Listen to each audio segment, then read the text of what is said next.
Bus counter মানেই যেন গন্তব্যে পৌঁছানোর বিরক্তিকর এক প্রতীক্ষা, কিন্তু সেই চেনা দৃশ্যপটেই এখন বইয়ের গন্ধ।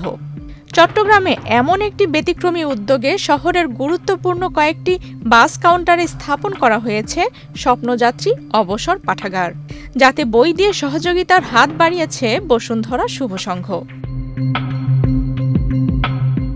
24শে জুলাই বৃহস্পতিবার বিকেলে চট্টগ্রাম নগরীর দামপাড়া এলাকায় গ্রিন লাইন পরিবহন ও সোহাগ পরিবহনের কাউন্টারে যাত্রীদের অবসর সময়ে বইয়ের প্রতি আগ্রহী করার লক্ষ্যে স্বপ্নযাত্রী ফাউন্ডেশনের উদ্যোগে অবসর পাঠাগারে বই দিয়ে সহযোগিতা করে বসুন্ধরা শুভ সংঘ।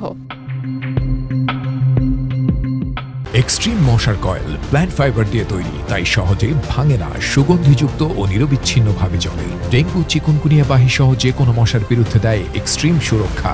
বাসের অপেক্ষায় থাকা যাত্রীরা এখন সময় কাটাতে পারছেন প্রিয় বইয়ের পাতায়। গল্প, উপন্যাস, ইতিহাস কিংবা ভ্রমণ কাহিনী সবই রয়েছে এই ছোট্ট পাঠাগারে। উদ্যোক্তারা বলেন, এমন উদ্যোগের মাধ্যমে প্রযুক্তির নেতিবাচক প্রভাব থেকে বই পড়ার অভ্যাসে আগ্রহী হবে ছোট বড় সবাই। অবসর পাঠাগার পরিচালনা করছে কিছু তরুণ স্বেচ্ছাসেবী। তাদের লক্ষ্য বইকে আরও সহজলভ্য করা, বই পড়ার অভ্যাস ছড়িয়ে দেয়া। এই উদ্যোগ শুধু সময় কাটানোর মাধ্যম নয়, বরং পাঠ চর্চাকে সমাজে নতুনভাবে ফিরিয়ে আনার এক অনন্য পদক্ষেপ।